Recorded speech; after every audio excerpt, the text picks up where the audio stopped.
In December 1928, thousands of farm workers in Colombia were milling around in a town square, hoping their struggles had finally been recognized.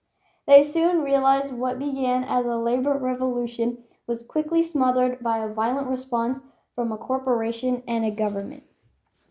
This documentary examines how the rise of United Fruit Company led to labor exploitation, a workers' revolution, and a deadly reaction that changed thousands of lives.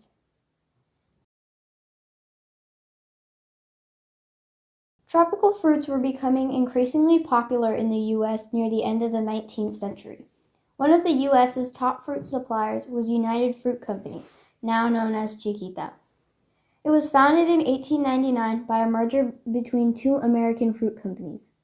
Those were Boston Fruit Company and the railroad holdings of financier Minor Cooper Keith. United Fruit quickly built an extensive empire in Central and Southern America, exporting thousands of bananas to the U.S. and eventually worldwide. Being so big, United Fruit Company was able to influence the making of banana republics in Latin America. Banana republics are unstable countries that rely on a single product to export, or in this case, bananas. They are usually run by huge corporations or a small group of corrupt officials. United Fruit would support these governments by picking officials or by funding them. This in turn would only help the company when officials would make decisions in their favor. As the United Fruit grew, so did the influence of bananas on the U.S. economy. In 1871, banana exports were valued at $250,000. But by the 20th century, it had climbed to more than $6 million. To keep up with this demand, parts of Honduras, Guatemala, and Colombia were set aside just for banana plantations. Chilean poet and politician Pablo Neruda wrote, "When the trumpet sounded, everything was prepared on earth. The United Fruit Company reserved for itself the most juicy piece, the delicate waste of America." Another aspect of United Fruit was its large workforce. Most workers were locals or poor immigrants. They were paid in vouchers that forced them to purchase items at company-owned stores. Other negative would-be diseases such as malaria. Most workers lived in unsanitary housing provided by the company. They would mainly cultivate, harvest, and load bananas under harsh and humid conditions. They performed all the menial and labor-intensive tasks that kept the company running. United Fruit's influence on Central America politics and banana republics made it hard for workers to seek justice. One worker, Aristides Lopez Rojano, said, "We worked from 6 in the morning until 11 and from 1 in the afternoon until 6. The contractor reserved up to 30% for himself. It would not be long until they snapped. Years of mistreatment sent by until workers began organizing. They formed a strike committee in 1928 called the Unión Sindical de Trabajadores de Magdalena, or Magdalena Workers Union. They had not actually gone on strike yet, but this was just the beginning of their revolt. The workers made a list of requests and sent it to United Fruit. This list included demands such as wage increases, money instead of vouchers, 6-day work weeks, hygienic living spaces, direct contact with the company in case of accidents, and improved hospital services. These were reasonable requests, but they would increase the production cost of United Fruit drastically. In an effort to fight back, company officials used media contracts to paint the striking workers as communists, but the company's response did not scare the workers who were already on edge. In November 1928, they finally went on strike. The commander of the armed forces in Colombia chose Carlos Cortes Vargas as military chief in Magdalena, who sent over 700 troops to try to press the striking workers. Meanwhile, United Fruit was looking to U.S. President Calvin Coolidge for support during the strike. Their strong reach and heavy influence came in handy. Coolidge sent Marines to the shores of Colombia, threatening to invade unless their government stemmed with ongoing strike.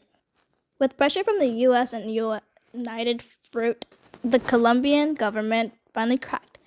The massacre happened on November 5, 1928. The governor of Magdalena summoned the workers to the town square, saying that they were to travel to Magdalena, while 300 soldiers did the same. A total of 4 machine gun positions were set up on rooftops surrounding the square. As the workers arrived, so did the soldiers. The square was filled with men, women, and children who had no part in the revolt, so workers thought the gathered soldiers wouldn't shoot, but they were wrong. Everyone was given 5 minutes to run before the soldiers were commanded to shoot. General Cortes Vargas wrote in his memoir, "During the course of this last minute, we shouted, 'People, disperse with open fire. We will give you the remaining minute.' A voice shouted from the turmoil. We had complied with the penal code. The last bugle call ripped through the air. The multitude seemed stuck in the ground. It was necessary to comply with the law, and we complied. 'Open fire,' we shouted. Through the exact number of people is not known. Estimates range from 1,000 to 3,000. The U.S. ambassador to Colombia, Jefferson Caffrey, reported in a dispatch to Washington, 'I have the honor to report the number of strikers killed by Colombian military exceeded 1,000.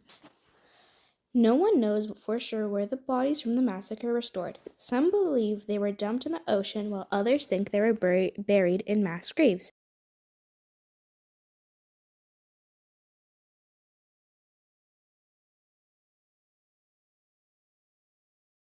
And agitators. Survivors like the leader, Raul Macachicha, spoke about the massacre in public. But the event truly came to light globally when Gabriel Garcia Marquez published his book, 100 Years of Solitude. The book is fictional, but centers heavily on the massacre. United Fruit, which is now known as Chiquita, was never punished for the massacre and continues to operate in Colombia. In January 1929, 600 soldiers who took part in the massacre were detained with criminal offense.